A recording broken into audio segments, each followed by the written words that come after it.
This morning I woke up to my usual coffee and started reading articles on my phone as I usually do. And I came across this article by NPR that is essentially about GMOs, as politically charged of a topic as that is. NPR usually seems pretty supportive of it, so I thought it was of interest to discuss what some of the implications of this article are.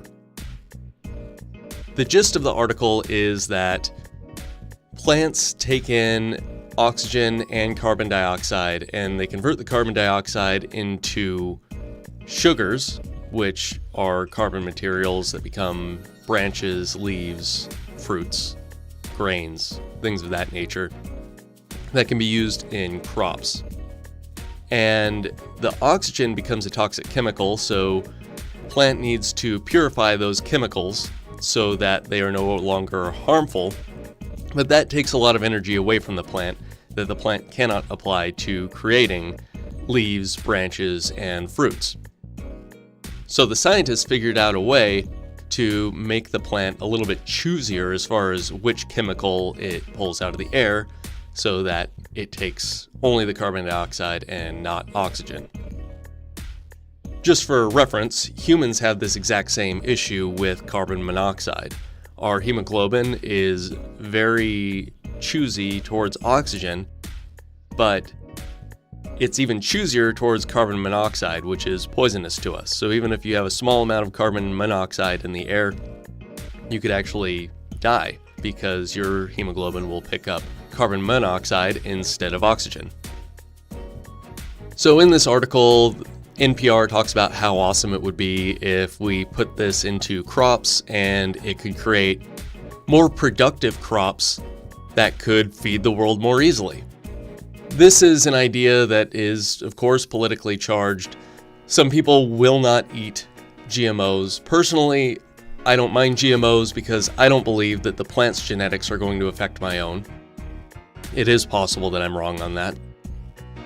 I do have concerns about GMO plants being able to self-reproduce, and part of that reason is that if you modify a plant to be more productive than other plants in the environment, that plant will have a genetic advantage over other plants.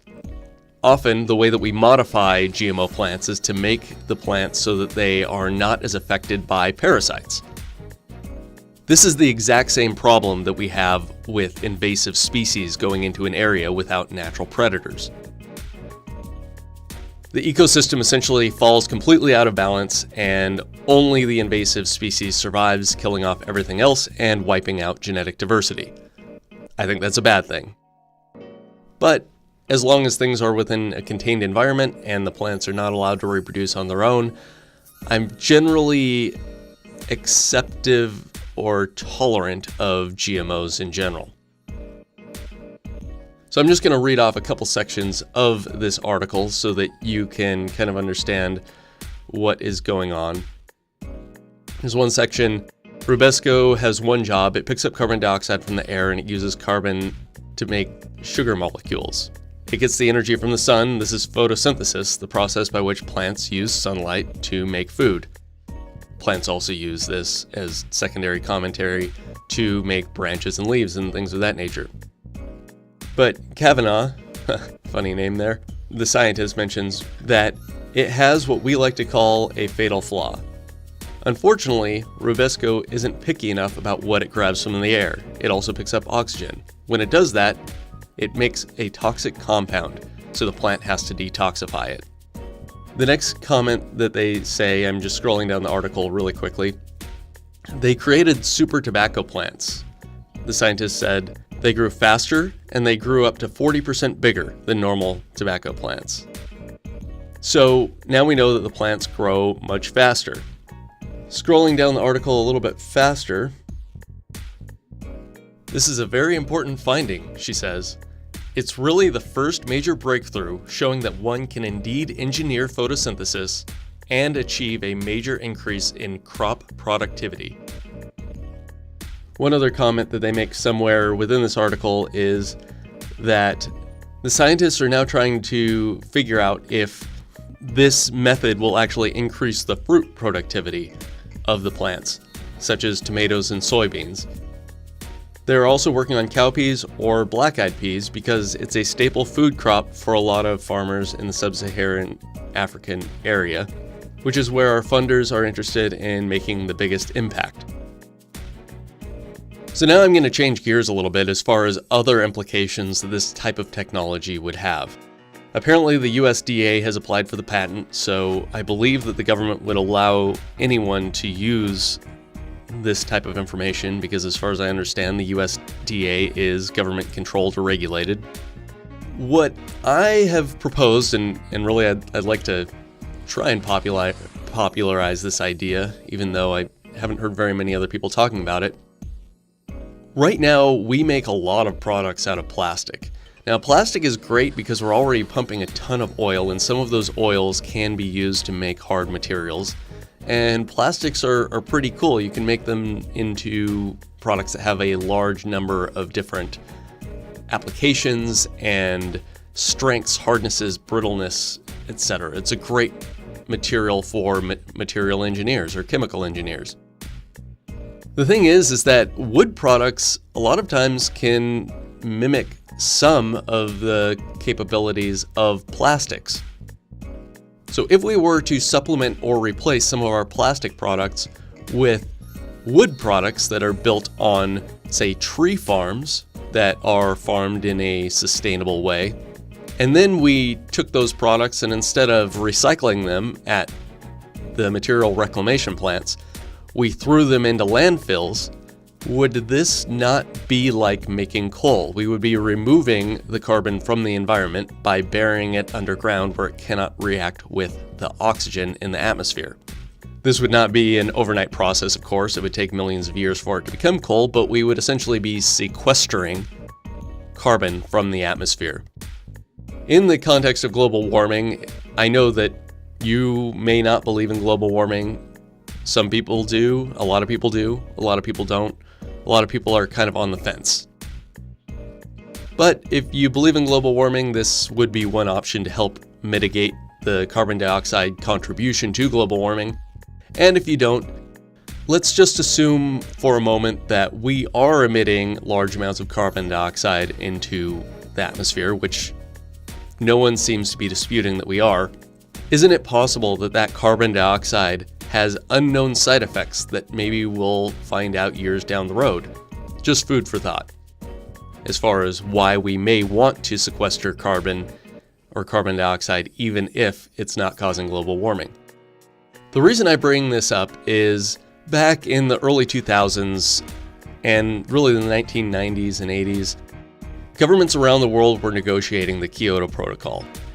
I can't find an exact reference to what I'm thinking of, and because my memory is a little bit hazy, but I believe that the reason why the US Senate refused to ratify the Kyoto Protocol, even though the United States had signed on to it, was because the other nations that had signed on to the treaty refused to allow the US to reduce its carbon emissions by sequestration into forests. The USDA, again, government agency, actually wrote an article that said that the United States could not meet its Kyoto Protocol targets, or at least would have a very hard time reaching those targets unless we were allowed to sequester carbon in our actual forests. There are good reasons why the other nations would reject the US's ability to sequester carbon. For example, it would give the United States an unfair advantage over nations such as Denmark. Denmark, of course, having a lot less land than the United States. It's very far north, so there's very little sunlight. The types of trees that grow there might not be as thick and hard and hardy as the types of trees in the United States. So the United States would be allowed to emit a lot more carbon dioxide than Denmark and still meet their targets. Not very fair. It's not a very fair trade. Unfortunately, the trade-off, if you do believe in global warming and you are concerned about it, was that the United States did not ratify the Kyoto Protocol as a binding protocol. And we continue to see this type of issue echoing throughout time, where the United States refused to sign on to the Paris Accords. Again, I don't have the exact article on this because I heard it on NPR's radio broadcast, but the Paris Protocol or the Paris Accords don't actually work unless we find some kind of sequestration technology. Right now, the Paris Accords are projecting by their own forecasts that we will only delay temperature rise by somewhere between 2 and 10 years. It's a minor drop in the bucket, and it's based on the concept that if you can get people to buy into this accord, then you'll be able to go with even more intense accords as time goes on. Of course, the detractors of the accords say that it's already too expensive for the amount of gains that we're going to get. So getting additional signatures onto future accords could prove extremely difficult. Just as part of this and to throw into the mix, we need some form of sequestration technology. And this actually could help us with that if we were to put this kind of genetic modification into trees and actually start using wood instead of plastics. This would also increase the relative price of gasoline, which would reduce gasoline use.